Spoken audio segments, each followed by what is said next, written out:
Olá, veja os destaques de hoje no Ubra Notícias. 10 pessoas morreram durante incêndio em pousada de Porto Alegre. Mais de 10 pessoas ficaram feridas. Vacinas contra a dengue vão ser disponibilizadas para o Rio Grande do Sul. Porém, ainda não há data definida para a chegada da remessa. O hospital de campanha vai ser aberto em Canoas. O local vai atender exclusivamente pacientes com sintomas de dengue. E ainda, essa semana foi divulgado o prazo de inscrições para o acampamento Farroupilha de 2024. O local vai contar com 234 piquetes. É agora no Ubra Notícias.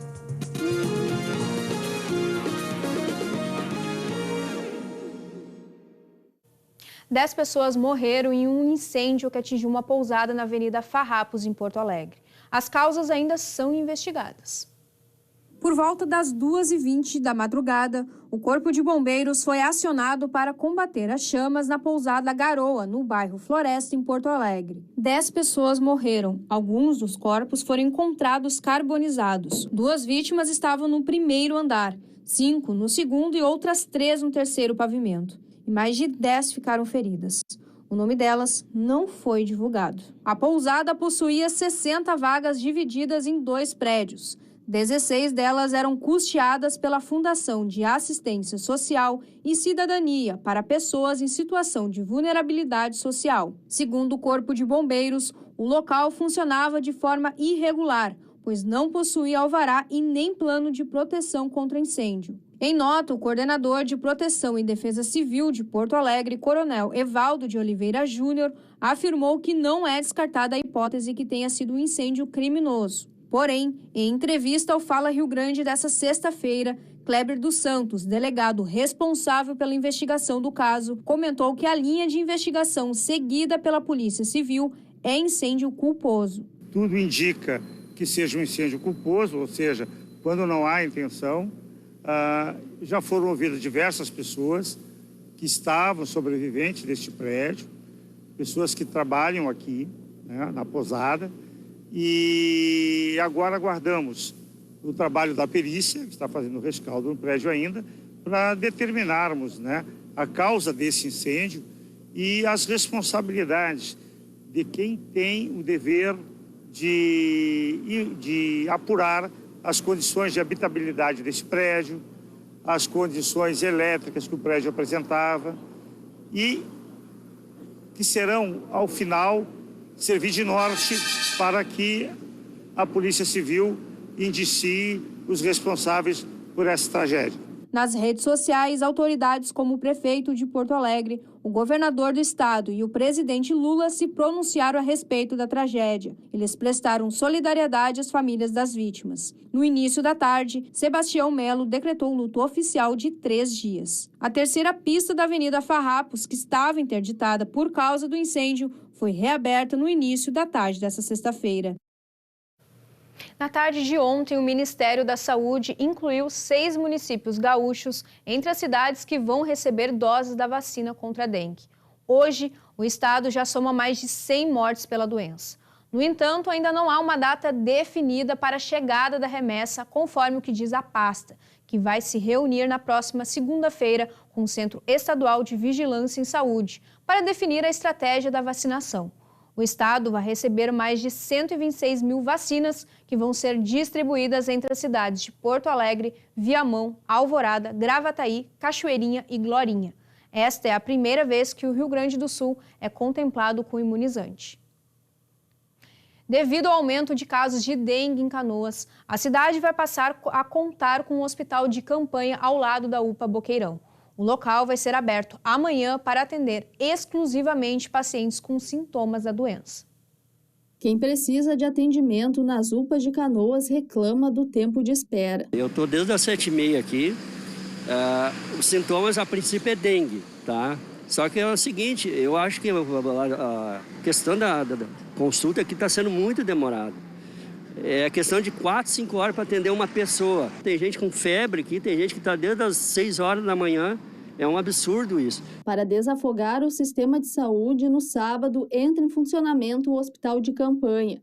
O local atenderá junto à UPA Boqueirão pacientes com sintomas de dengue. É mais um ponto de acesso. Aqui dentro a gente vai ter então médicos, enfermeiros, técnicos de enfermagem que vão fazer, né, toda a avaliação ali desse paciente, o atendimento, e caso seja necessário, o paciente também fica em observação. A gente tem a situação da dengue, pacientes que ficam em reidratação também, então isso vai ser disponibilizado aqui. E casos mais graves, né, que necessitem realmente, às vezes, de uma internação, UTI, serão também dentro da rede, né, de referência, encaminhados para os demais serviços. A estrutura está em fase final de montagem. Atualmente, Canoas tem mais de 3.000 casos confirmados de dengue e 6 mortes, além de muitos pacientes com sintomas que estão em investigação. Situação que tem superlotado as UPAs. Algumas trabalham muito acima da capacidade. Todas as UPAs, né, a gente vem acompanhando não só Canoas, né, mas a região metropolitana bem assim esgotada, né, dessa capacidade instalada. É necessário, né, mais serviços, e também a gente sempre orienta a população que casos que não são graves, procurem as unidades de saúde, né, a unidade próximo do seu território, o posto de saúde, e casos de média e maior complexidade venham para a UPA, né, ou emergências hospitalares. O Hospital de Campanha fica aberto 24 horas todos os dias. O local de montagem é estratégico, já que a região concentra o maior número de casos de dengue do município. A estrutura recebe pacientes pelos próximos 3 meses. Outra doença que também tem feito vítimas aqui no estado é a gripe. Pouco mais de um mês do início do outono, o Rio Grande do Sul registra 33 mortes por influenza, um aumento de 12 óbitos em comparação com o mesmo período de 2023.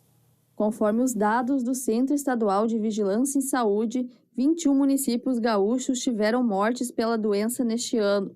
O aumento dos casos de vírus respiratórios tem superlotado o sistema de saúde, um crescimento que não acompanha o padrão de anos anteriores. A gente já identificou no início, né, essa antecipação da sazonalidade da influenza, né? A gente teve um aumento anterior ao normal, né, do que está previsto anualmente. Evidente que depois da Covid houve a sazonalidade dos vírus, ela não está bem delimitada depois da pandemia de Covid, né? E esse ano aconteceu isso, então, essa antecipação da sazonalidade da influenza ocorrendo antes do que a gente imaginava. Com 7 vítimas confirmadas, Porto Alegre lidera o número de mortes, seguido por Nova Petrópolis, na Serra, com 4 óbitos. Segundo a Secretaria de Saúde, as mortes estão mais concentradas nas pessoas idosas. De um modo geral, os vírus respiratórios, eles afetam mais os extremos de idade, né? Ou seja, os muito pequenos, né? Que normalmente o que acomete essa faixa etária dos menores de 5 anos é o vírus sincial respiratório, que causa as bronquiolites, e os idosos, que daí são mais acometidos pela influenza, pelo Covid, né? Então, sim, as pessoas que vêm a internar e a óbito por influenza, elas tendem a são, né, os mais idosos, sim. A vacina contra a influenza está disponível para todos os grupos prioritários nos postos de saúde. A campanha encerra em 31 de maio. A meta é imunizar 90% do grupo-alvo. Até o momento, o índice alcançado no estado é considerado baixo. A vacinação ela é a principal medida e a mais eficaz contra esses vírus respiratórios, né? E a gente está aí com a campanha de influenza em torno de 30% de cobertura. Os grupos, né, elegíveis, eles não estão buscando tanto a vacinação. A gente está um pouquinho melhor com relação à campanha nos idosos, né? Mas as crianças, gestantes e puérperas, a gente está com uma cobertura vacinal muito baixa para a influenza. Vereadores de Porto Alegre aprovaram um projeto de lei que proíbe cardápios exclusivamente digitais. Agora é aguardar a sanção do prefeito Sebastião Melo. A Câmara Municipal de Porto Alegre aprovou nesta segunda-feira o projeto de lei que proíbe os estabelecimentos de comércio de alimentos a disponibilizarem cardápios exclusivamente digitais. Essa é uma iniciativa do vereador João Bosco Vaz, do PDT. Segundo o projeto de lei, os estabelecimentos que não cumprirem serão notificados para se readequarem em até 30 dias. Caso não cumpram, serão multados em R$ 550. Chega num restaurante, só tem o tablet ou só tem o QR Code. E eles levam em consideração que todo mundo chegou lá com o celular. E às vezes a pessoa chega com o celular e não tem bateria.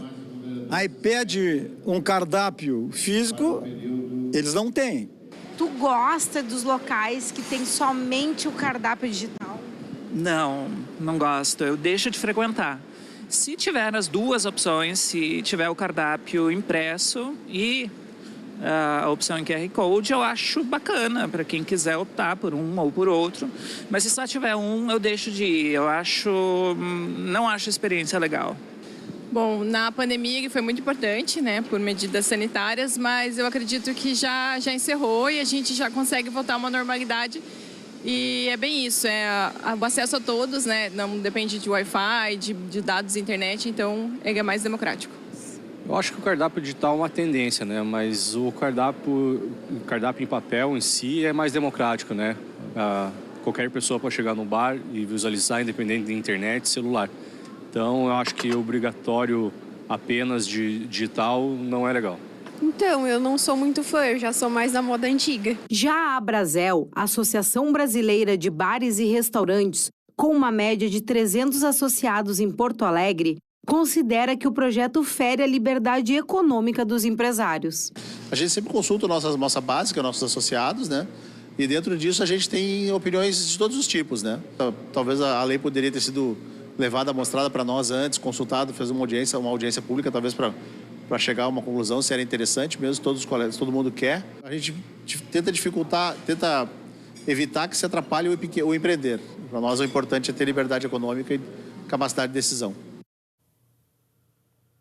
Essa semana foi divulgado o prazo de inscrições para o acampamento Farroupilha de 2024. O local vai contar com 234 piquetes.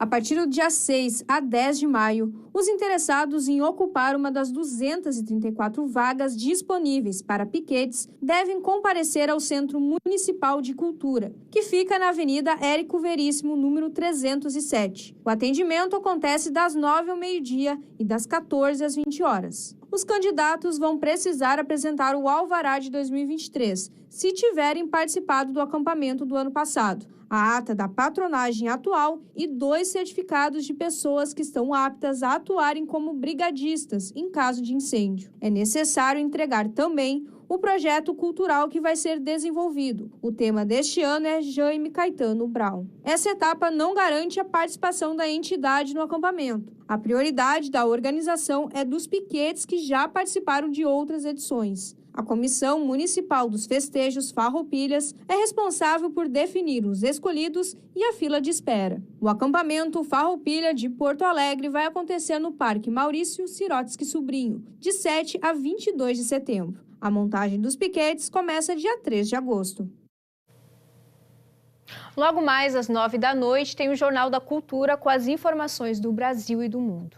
O Ubra Notícias termina aqui. A gente se vê na próxima edição. Até lá!